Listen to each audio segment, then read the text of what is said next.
My sister stood up in the middle of Christmas dinner, clinked her glass with a spoon, and announced, "We all voted, and Leah, you're cut off from the family." Everyone clapped. They clapped.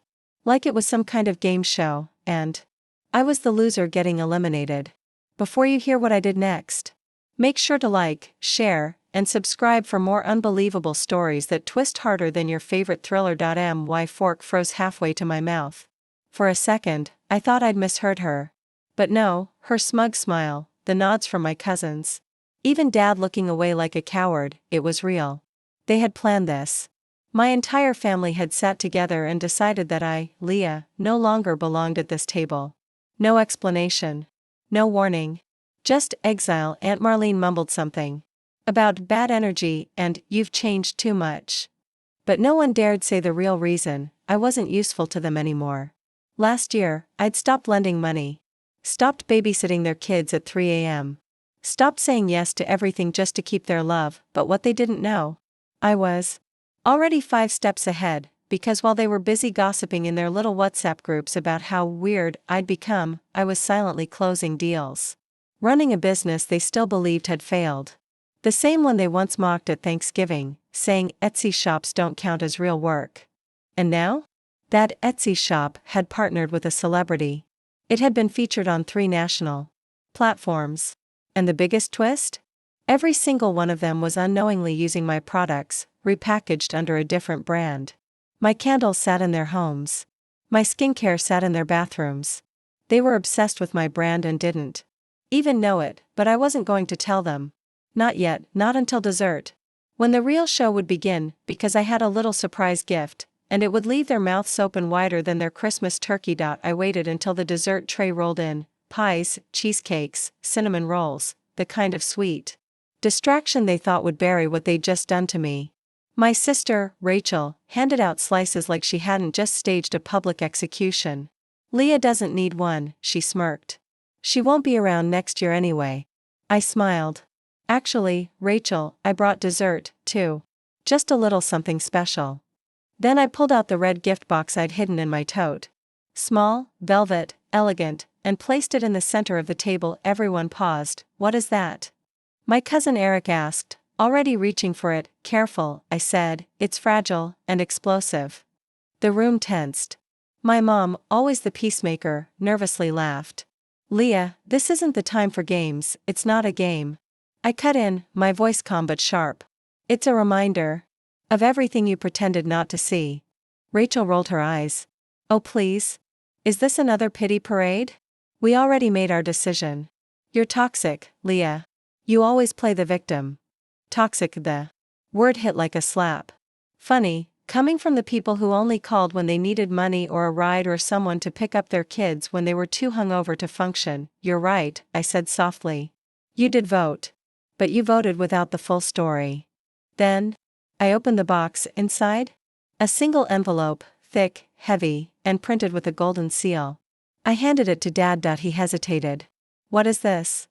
"Open it." He peeled the flap slowly, revealing a letterhead that made his eyes widen. "Wait, it's the acquisition papers," I said.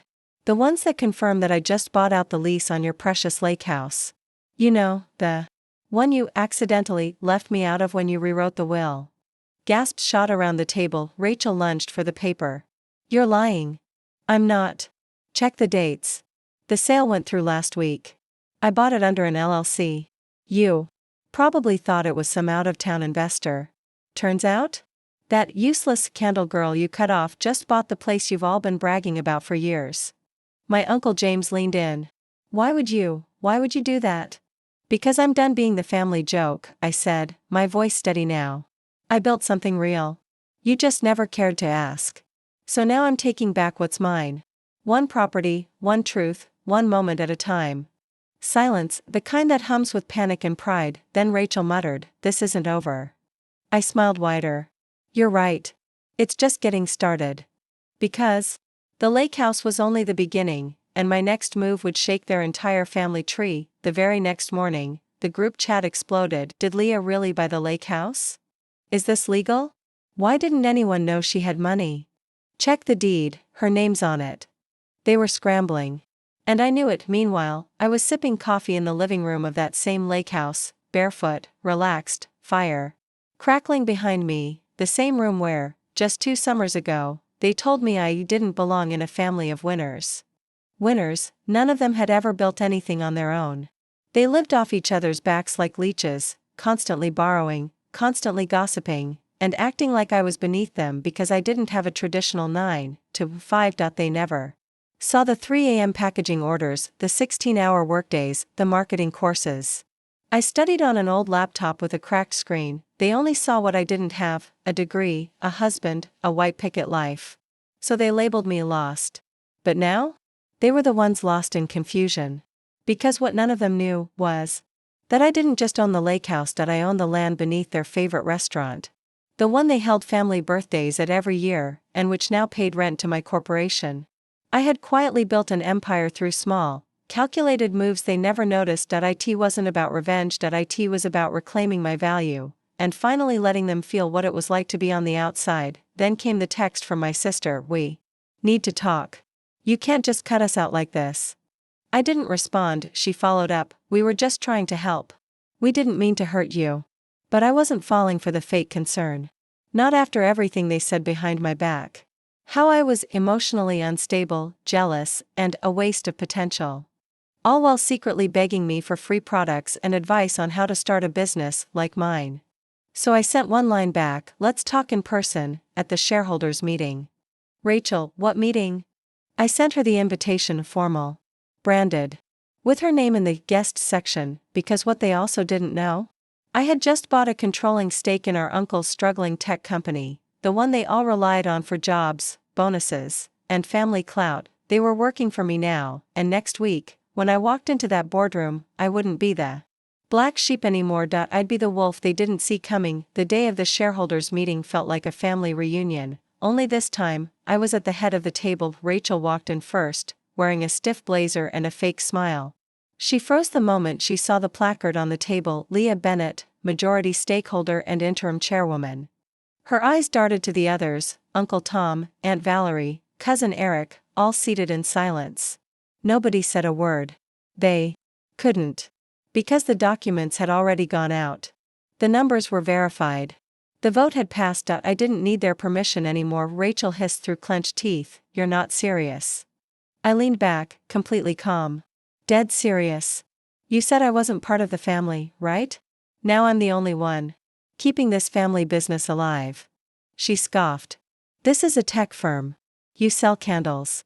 And now," I smiled, "I fund infrastructure, manage logistics, and I own controlling interest in a software company. The candles were just the start. You see, while you were voting me out of Christmas dinner, I was signing partnerships, acquiring assets, and fixing everything your smart side of the family let rot." Uncle Tom cleared his throat. "We thought you failed." "You wanted me to fail," I corrected. "But you forgot one thing: I wasn't trying to impress you. I was trying to free myself from you." The silence was delicious. Until Eric spoke up, voice small: "So, what happens now?" I looked around the table, slow and intentional. "Now," I said. "Now we make changes. No more nepotism. No more backroom deals to cover Rachel's screw-ups or Eric's missed deadlines. If you want to stay, you earn your spot, just like everyone else. Otherwise, I'll find people who actually know what they're doing." Rachel's jaw dropped. "You can't do this." I leaned forward, my voice icy but steady. "You cut me off, remember? I'm just returning the favor. Only difference is, I have the power now." She stood up, knocked her chair back. "You're ruining everything." "No," I said calmly. "I'm rebuilding what you nearly destroyed. Starting with the truth." I handed out sealed folders to everyone at the table. Inside, evidence. Financial records. Emails. Proof of how Rachel had been siphoning company funds for years, hiding losses with cooked reports and blaming market shifts. Gasps filled the room. Uncle Tom turned pale. "Rachel, is this true?" Rachel backed away, stammering. "You went through my files?" "No," I said coldly. "I went through the company's. Because I care about this legacy, even if you only cared about your ego." Security entered. Rachel screamed, "You're nothing, Leah. You'll always be nothing." I didn't even flinch. I just nodded to security, escort Ms. Bennett out of the building. Permanently. As she was dragged out, kicking and yelling. I looked back at the room, at the faces who used to laugh behind my back, not anymore, because I wasn't just in the family business now. I was the business, and I hadn't even revealed the final piece yet. The one that would leave them all begging for mercy, not for revenge, for closure. I invited only a handful of them, the ones who hadn't spoken much during the drama, the ones who just followed Rachel like sheep. Uncle Tom. Aunt Valerie. Cousin. Jenna. They came, cautious, quiet, unsure if it was a trap. I didn't blame them. My sudden rise had shaken them, and now they wanted answers. Or maybe forgiveness. I stood before the fireplace where I once overheard them laughing about how I'd never make anything of myself. Only this time, I wasn't the black sheep. I was the architect of every twist that had unraveled their control. I'm not here to gloat, I began. I'm here because this house has always meant something to me. Not just the property, the peace, the quiet, the place I used to cry when the world outside felt too loud. They said nothing. They just stared, wide-eyed, waiting. You. See, I continued, while you all were measuring success by cars, vacations, and job titles. I was building. Not just a business. A life. One that didn't depend on anyone's approval. I walked over to the dining table where I'd placed a second set of envelopes. This, I said, handing them out, is an offer. For those who want to earn a role in the company, based on merit, not bloodline. Cousin Jenna blinked, surprised. Wait, you're giving us a chance? I'm giving you a choice, I replied. Work hard. Learn. Grow. Or walk away. I'm done trying to belong in a room where I have to beg for respect. Now I create the room. Uncle Tom looked at me, remorse in his eyes. Leah, we didn't know how strong you were. No, I said gently, you just never cared to find out. They left that day in silence, holding the invitations in shaky hands. They weren't just job offers, they were reminders that I'd risen without their help. That I could have shut every door. But I didn't. Because I wasn't like them. That night, I sat on the deck, watching the moon ripple across the lake. Then my phone buzzed out a message from Rachel. I know you hate me. But I'm scared. I don't know who I am without control. Without this family. I stared at the screen for a long moment before replying. Maybe now you'll understand who I had to become when none of you believed in me. No threats. No promises. Just truth, because this wasn't about winning anymore. It was about healing in my own way, by showing them what happens when the person you buried refuses to stay down. Leah, the girl they laughed at, underestimated, and erased, had become the woman who signed their checks, held their futures, and rewrote every chapter they tried to control. And as the wind rustled through the trees and the water lapped gently below, I whispered to myself the final words. They never let me say, you didn't break me. You built me. And that was the real victory.